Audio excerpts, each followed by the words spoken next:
নমস্কার, আমি তসমিনা। নমস্কার, আমি ইন্দ্রাণী। শুরু করছি বিয়ন্ড পলিটিক্স।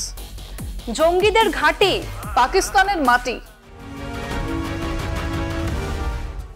আমার এক বন্ধু আছে, সকাল সকাল মাথাটা গরম করে দিল।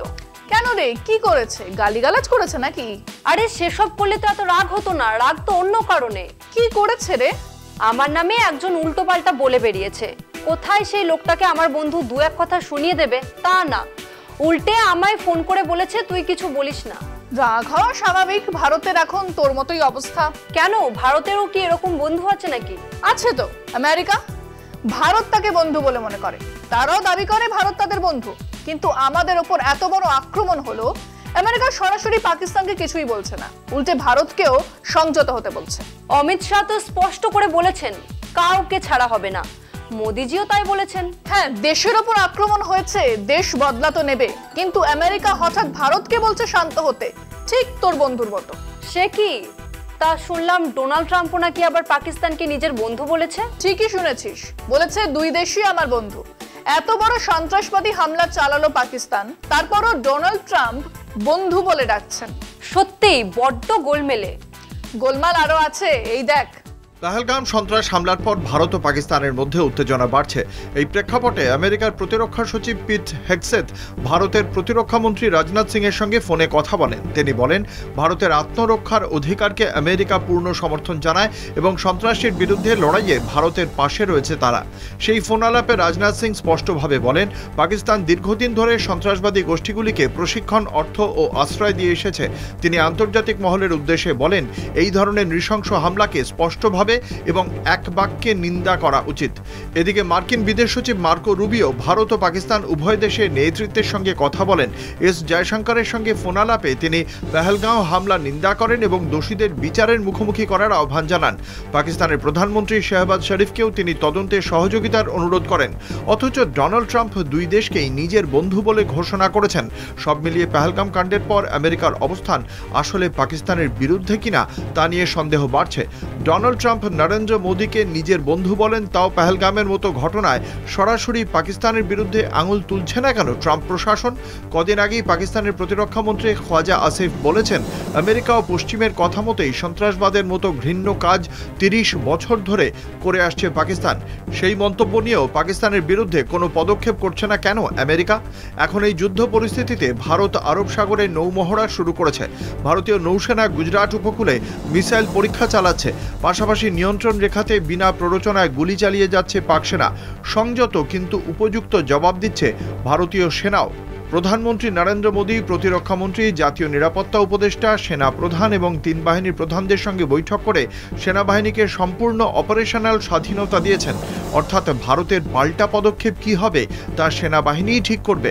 সন্ত্রাসবাদ নিয়ে আন্তর্জাতিক মঞ্চে আবারও কোণঠাসা পাকিস্তান, কিন্তু বিশ্বের গণতন্ত্রের কাণ্ডারি আমেরিকা, যারা বিভিন্ন দেশে বিভিন্ন সময় শান্তি প্রতিষ্ঠার উদ্দেশ্যে শান্তি বাহিনী পাঠিয়েছে, তাদের এই পরিস্থিতিতে মধ্যপন্থী অবস্থান নেওয়া এবং সরাসরি পাকিস্তানের বিরুদ্ধে কোনো পদক্ষেপ না করা ঠিক কোন কূটনৈতিক অবস্থানকে সামনে আনে?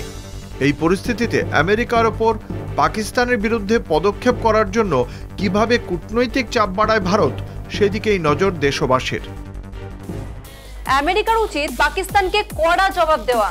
ট্রাম্প বলেন উনি সন্ত্রাসবাদের বিরুদ্ধে, এদিকে তিনি বলেন যে ভারতের পাশে আছেন, অন্যদিকে পাকিস্তানকেও বন্ধু বলে ডাকেন। সেটাই তো, সন্ত্রাসবাদ আর পাকিস্তান প্রায় একই কথা হয়ে দাঁড়িয়েছে।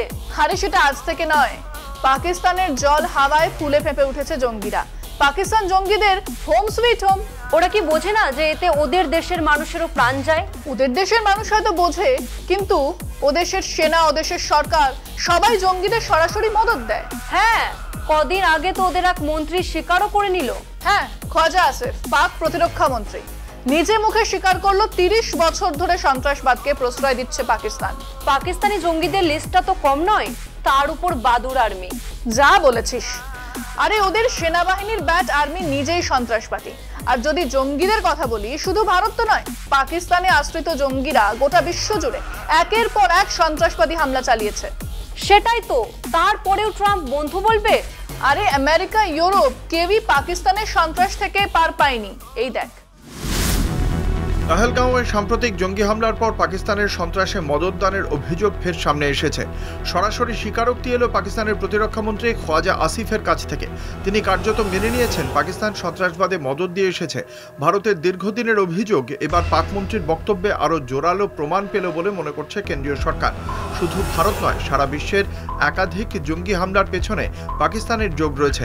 2011 সালে অ্যাবোটাবাদে আল কায়দা প্রধান ওসামা বিন লাদেনের লুকিয়ে থাকা, 2008 সালের মুম্বাই হামলা, 2011 সালে কাবুলে ভারতীয় মার্কিন দূতাবাসে হামলা, 2024 সালে মস্কোর কনসার্ট হলে হামলা কিংবা 2005 সালে লন্ডনের ধারাবাহিক বিস্ফোরণ, প্রতিটি ক্ষেত্রেই জঙ্গিদের প্রশিক্ষণ, আর্থিক সহায়তা বা আশ্রয়ের যোগসূত্র রয়েছে পাকিস্তানের সঙ্গে। বিশেষজ্ঞদের মতে বহু কুখ্যাত জঙ্গি নেতা পাকিস্তানে বছরের পর বছর নির্বিঘ্নে থেকেছে। পাকিস্তানের সরকার আর সেনার প্রত্যক্ষ মদতে তারা শান্তিতে পাকিস্তানে আশ্রয় পেয়েছে। ওসামা বিন লাদেন অ্যাবোটাবাদে সেনা নিয়ন্ত্রিত এলাকায় লুকিয়েছিলেন। হাফিজ সাইদ 26/11 মুম্বাই হামলার চক্রী এখনও পাকিস্তানে মুক্তভাবে ঘোরাফেরা করেন। জাকিউর রহমান লাখভি, লস্করে তৈবার সামরিক কমান্ডার, একাধিকবার ধরা পড়লেও বারবার ছাড়া পেয়েছেন। মাসুদ আজহার, জৈশ-ই মোহাম্মদের প্রতিষ্ঠাতা, ভারতীয় গোয়েন্দাদের মোস্ট ওয়ান্টেড তালিকায় রয়ে গিয়েছেন। সিরাজউদ্দিন হাক্কানি নেটওয়ার্কের নেতা, আফগানিস্তানে একাধিক হামলার জন্য কুখ্যাত।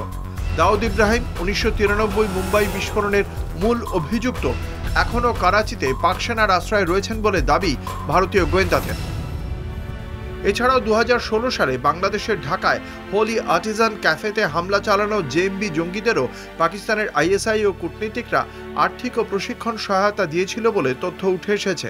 পাক সেনার একাংশ এবং অবসরপ্রাপ্ত সেনারাও লস্কর জয়েশের মতো জঙ্গি গোষ্ঠীগুলিকে নিয়মিত প্রশিক্ষণ দিয়ে চলেছে। আত্মঘাতী হামলার জন্য আলাদা ক্যাম্প পরিচালনা করা হয় পাকিস্তানের মাটিতে। ভারতের দাবি, ইসলামাবাদের প্রত্যক্ষ মদতেই জঙ্গি নেতারা তৈরি হচ্ছে এবং দক্ষিণ এশিয়ার বিভিন্ন অঞ্চলে সক্রিয় হয়ে উঠছে। পহেলগাম হামলার পর ভারত স্পষ্ট করে দিয়েছে পাকিস্তান আর সন্ত্রাসে জড়িত থাকার অভিযোগ অস্বীকার করে পার পাবে না।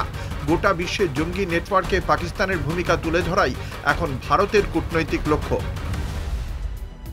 সত্যি বিচিত্র দেশ পাকিস্তান। বিচিত্র বলিস না, নির্লজ্জ বল। এভাবে বারবার জঙ্গি হানায় মদত দিয়েছে, জঙ্গিদের আশ্রয় দিয়েছে, তারপরেও এত বড় বড় কথা। আরে চোরের মায়ের সবসময় বড় গলা হয়। তা তুমি ঠিকই বলেছো, কিন্তু ওদের সাহস ভেবে আমি অবাক হয়ে যাই। সাহস নয়, আসলে ভীতু। সরাসরি লড়াই করতে পারে না, তাই জঙ্গিদের মাধ্যমে প্রক্সি ওয়ার চালায়। এটা জানবি, পেছন থেকে যারা আঘাত করে তারা আসলে ভীতু। এটা তুমি একদম ঠিক বলেছো। আরেকটা জিনিস জানিস? কি বলো তো? পাকিস্তানের সেনা প্রধান আর সরকার, ওরা নিজেদের দেশের সেনাকেই হাতে রাখতে পারে না। তাই বোধহয় আর্মির থেকে বেশি জৈশ, লস্কর এইসব জঙ্গিগুলোকে বেশি ভরসা করে। সত্যি ভাবলেও কেমন গাটা ঘিন ঘিন করে। মানুষ মেরে যারা উল্লাস করে তাদের প্রতি ঘৃণা ছাড়া আর কিছুই আসে না। ঠিকই বলেছিস। চলো তাহলে শেষ করি। তাই বিয়ন্ড পলিটিক্স আজকের মতো এই পর্যন্তই। দেখতে থাকুন কলকাতা টিভি, রাত দিন 7 দিন।